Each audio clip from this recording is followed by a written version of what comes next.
अल्लाह के रसूल को अलग से कोई ऊँटनी नहीं मिली। अल्लाह के रसूल को जो ऊँटनी मिली उसमें भी 3 लोग हिस्सेदार थे।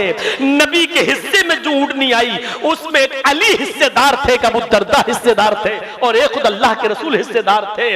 और ताज्जुब की बात यह कि जब ऊँटनी पर सफर होता था न योगी बैठ सका, न मोदी बैठ सका,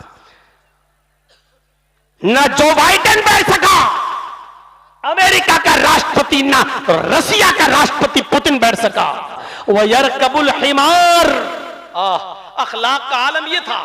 आज साइकिल चलाने वाले को अगर बाइक मिल जाए तो बाइक इस्तेमाल करने के बाद वो जल्दी साइकिल नहीं चलाएगा। अच्छी गाड़ी चलाने के बाद अब साइकिल चलाऊं, और बाइक चलाने वाले को अगर 4 व्हीलर मिल जाए तो 4 व्हीलर चलाने वाला जल्दी बाइक नहीं चलाएगा। 4 व्हीलर पे चलने वाला हूं मैं, अब मैं बाइक चलाकर जाऊंगा यहां से वहां? नहीं, अब मैं बाइक नहीं चलाऊंगा, मैं तो 4 व्हीलर इस्तेमाल करता हूं।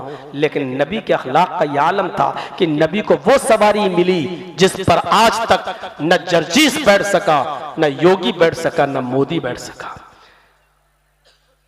न जो बाइडेन बैठ सका, अमेरिका का राष्ट्रपति ना रसिया का राष्ट्रपति पुतिन बैठ सका। ज्यादा से ज्यादा जिस जहाज पर बैठे, जिस फ्लाइट पर उड़े, उसकी रफ्तार 1000-2000 किलोमीटर 1 घंटे में, इससे ज्यादा की स्पीड नहीं। लेकिन मोहम्मद रसूलुल्लाह तो उस सवारी पर बैठे जिसको बुर्राक कहा जाता है। जहां तक नजर जाती है वहां तक उसका पहला कदम होता है। और उस बुर्राक पर बैठकर अल्लाह के रसूल ने 7वां आसमान का सफर किया है, सिदरतुल मुंतहा तक पहुंचे और पर्दे की ओट से, पर्दे की आड़ से अल्लाह के रसूल अल्लाह से मुलाकात भी करके आए। अल्लाह को देखा नहीं। जो ये कहता है अल्लाह के रसूल ने अल्लाह को देखा वो झूठा है। अल्लाह के नबी ने अल्लाह को देखा नहीं। पर्दे की ओर से गुफ्तगू हुई और वहीं पर 50 वक्त की नमाज फर्ज हुई और फिर वहीं से वापस भी आए। एक ही रात में बैतुल मक़दिस भी गए, नमाज पढ़ाई सारे नबियों को। वहीं से आपने जन्नत और जहन्नम का दौरा भी किया, जन्नत की सैर की और जहन्नम भी दिखाई दी, अल्लाह से मुलाकात भी की और 50 वक्त की नमाज का तोहफा लेके आए जो कम होते होते 5 वक्त की रह गई और फिर उसी रात में वापस भी आ गए। ऐसी सवारी पर बैठे हैं, लेकिन इतनी अजीम सवारी पर बैठने के बाद भी आपकी के अखलाक का आलम यह था कि वह यरकबुल हिमार, गधे पर भी बैठ जाया करते थे और गधे पर बैठकर इधर से उधर भी चले जाते थे। आपकी के पास एक खच्चर था, आप उस खच्चर पर भी बैठे, गधे की भी सवारी की, ऊंटनी पर भी बैठे। और एक ऊंटनी तो वो थी जिसका नाम कस्वा था, जिसको हज्जतुल विदा के मौके पर लाया गया। और कस्वा ऊंटनी पर कजाबा कसने के बाद आपने उसके ऊपर बैठकर हज्जतुल विदा का खुतबा दिया था लोगों के दरमियान कि लोगों, और वो खुतबा पूरा एक उसूल था, एक ज़ाब्ता था, एक दस्तूर था पूरी जिंदगी गुजारने का। वो कभी फुर्सत में सुन लेना।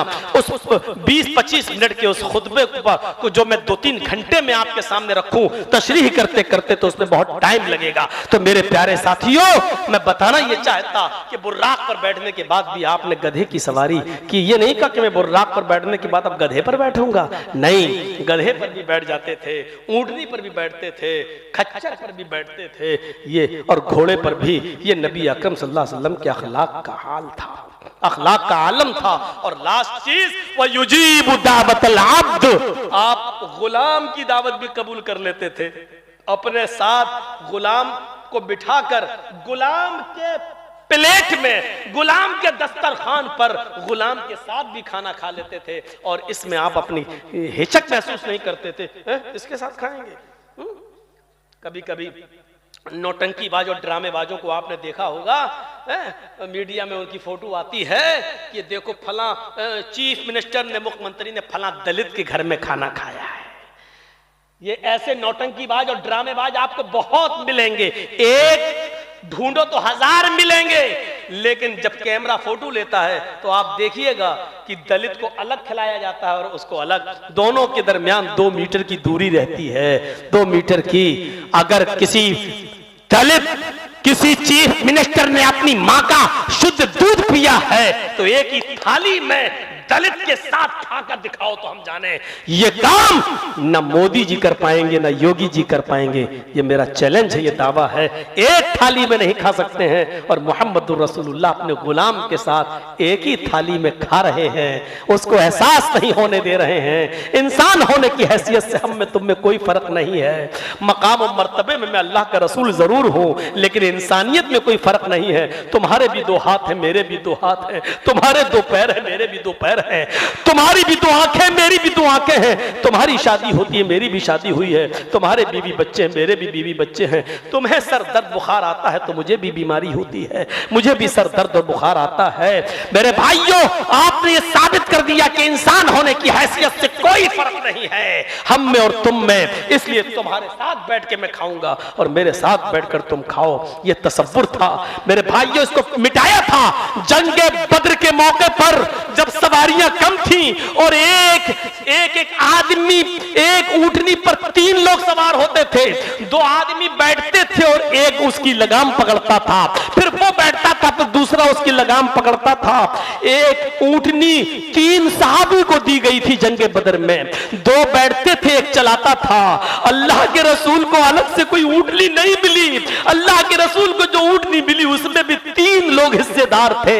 नबी के हिस्से में जो ऊंटनी आई उसमें एक अली हिस्सेदार थे, एक अबू दरदा हिस्सेदार थे और एक खुद अल्लाह के रसूल हिस्सेदार थे।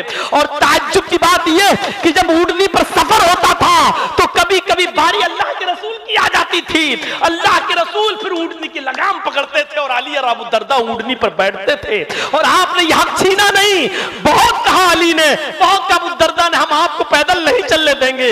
लेकिन अल्लाह के रसूल जो मसावात का दर्स देने आए थे, जो बराबरी का दर्स देने आए थे, उन्होंने कहा नहीं, तुम जब ऊंटनी की लगाम पकड़ते हो तो हमें भी पकड़ने का मौका दीजिए। दरअसल ये इस्लाम का वो प्रचार था जो 1400 साल के बाद दिखाना था और कयामत तक ये बताना था कि मोहम्मद रसूलुल्लाह ने स्पेशलिस्टी अपने अंदर नहीं दिखाई है, किसी चीज के अंदर ये नहीं दिखाया।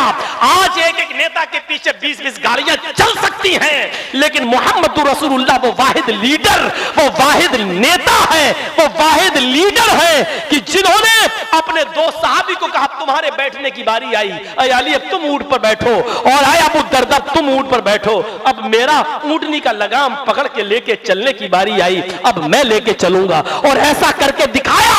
और इसी चीज को देखकर कभी महात्मा गांधी ने कहा था कि अगर इस्लाम की शुआएं, अगर इस्लाम की रोशनी इस भारत पे डाल दी जाए तो भारत भी जन्नत का एक नमूना बन जाए और जन्नत का एक टुकड़ा बन जाए।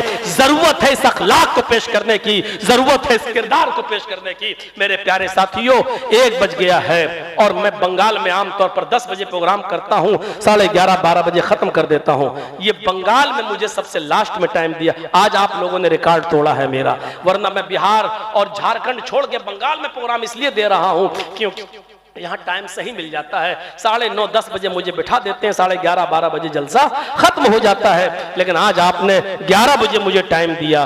बहरहाल आइंदा ख्याल रखिएगा, हम भी इंसान हैं। अब पूरी रात जागना अब हमारे बस की बात नहीं है।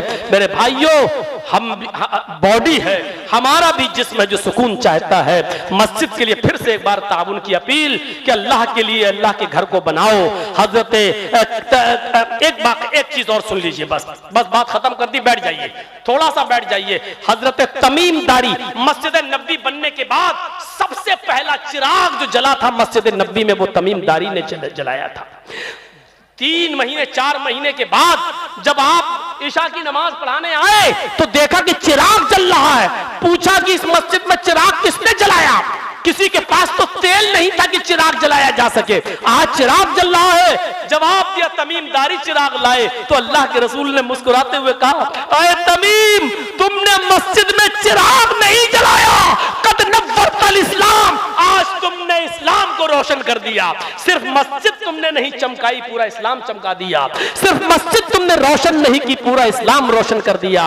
यानी मस्जिद के अंदर अगर कोई काम किया जाए तो मस्जिद की मदद नहीं, पूरे इस्लाम की मदद हो रही है। मस्जिद में रोशनी हो रही है तो पूरा इस्लाम चमक रहा है। अगर आप मस्जिद को मजबूत कर रहे हो, बना रहे हैं, तो आप इस्लाम बना रहे हैं और इस्लाम को मजबूत कर रहे हैं। ये सोचकर आप मस्जिद का ताउन करते जाएं। हम तो स्टेज से उतर कर निकल जाएंगे, लेकिन आप लोग मजीद दे दें, जो दे चुके हैं वो भी दे दें, ये सोच कर दें कि हम इस्लाम की मदद कर रहे हैं और जन्नत में अल्लाह हमारे लिए घर बनाएगा। अल्लाह से दुआ करता हूं कि बारे इलाह हमारी खताओं को माफ फरमा दे, हमारे गुनाहों को बख्श दे, हम जमीअ मुसलमानों पर रहम फरमा, हम तमाम मुसलमानों को इत्तेफाक इत्तेहाद के प्लेटफार्म पर कायम फरमा दे। जब तक हमें जिंदा रख, इस्लाम पर जिंदा रखना, और जब हमारा खात्मा हो तो ईमान पर हमारा खात्मा फरमाना। वमा अलैना इल्लल बलागुल मुबीन व आखिरु दावाना अनिल हम्दुलिल्लाहि रब्बिल आलमीन। अस्सलामु अलैकुम व रहमतुल्लाहि व बरकातुहू।